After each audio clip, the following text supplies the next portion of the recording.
Hi everyone, happy exam ready season UofT. My name's Maple.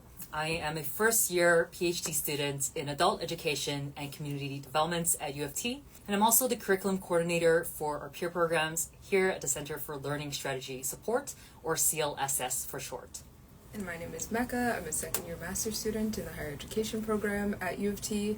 I'm also a CLSS peer mentor. And CLSS peer mentors are current students at UofT, either upper year undergraduate students or graduate students who have the experience of being students. So we get it, navigating campus resources, university life, and we're really here to share our experiences, insights, tips, and strategies to support you.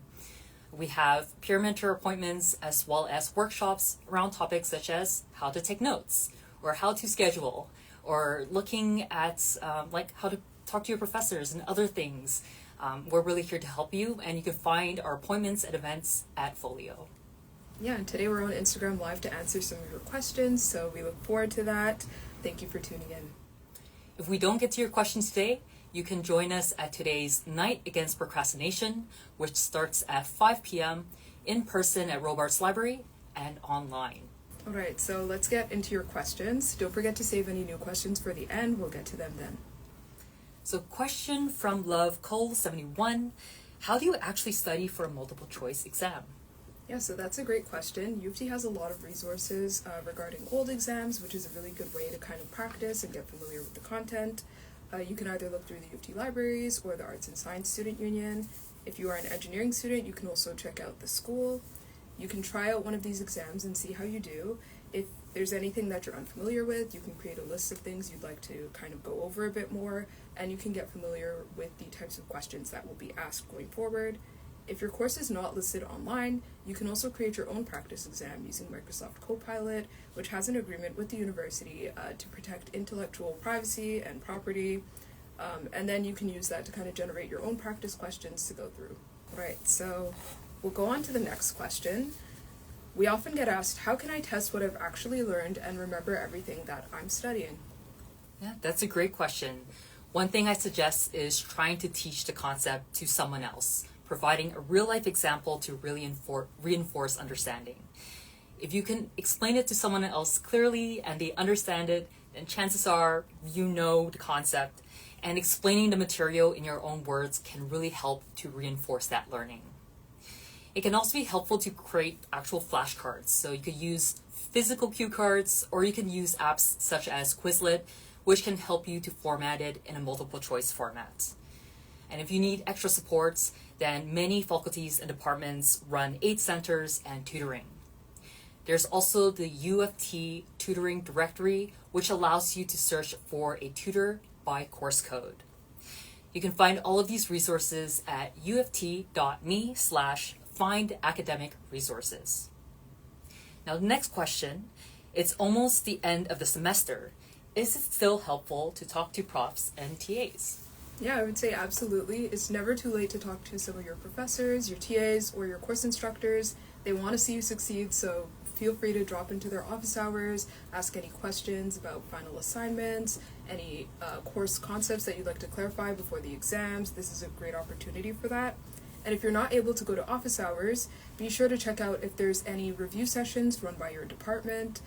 This is usually announced through their Instagram or newsletter. And if you have any essay-based assignments, be sure to check out the Writing Center. They can help you with essay-based assignments or any type of writing needs that you might have. Alright, so we'll move on to the next question. Another frequently asked question is, I'm having a hard time to stay motivated. What can I do? Yeah, learning in and with community can really help. We definitely recommend checking the Night Against Procrastination happening today from 5 p.m. until midnight at Robarts Library.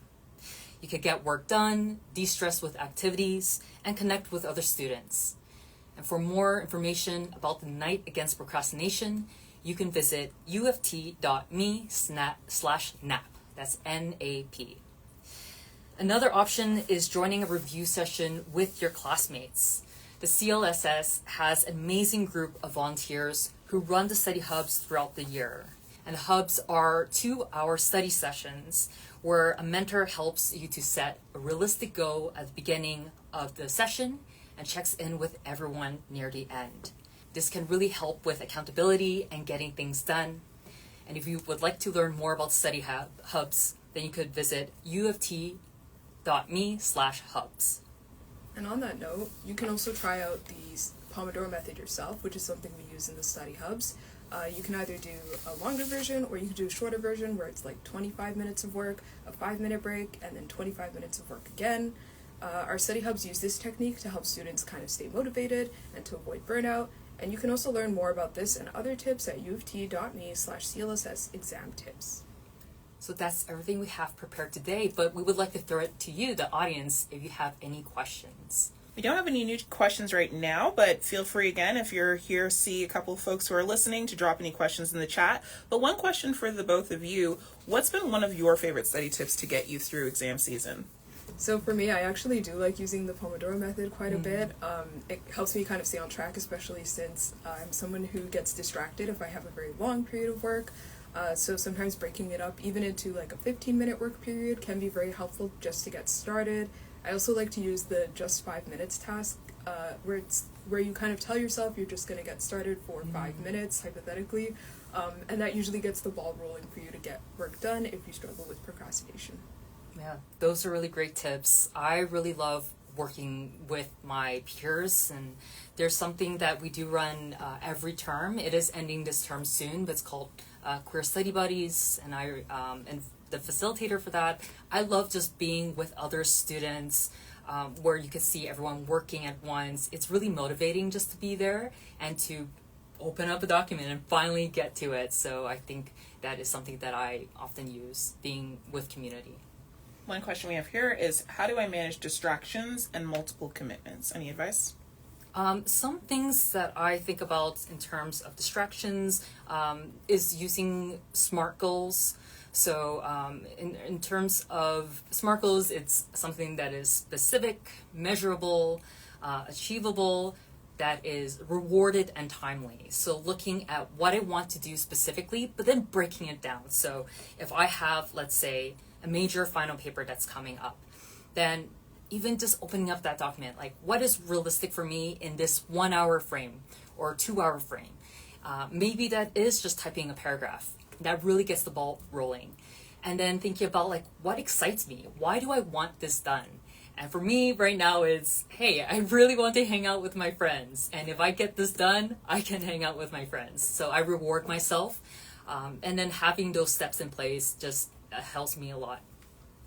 Yeah, I would also say it's very helpful too if you revisit your calendar.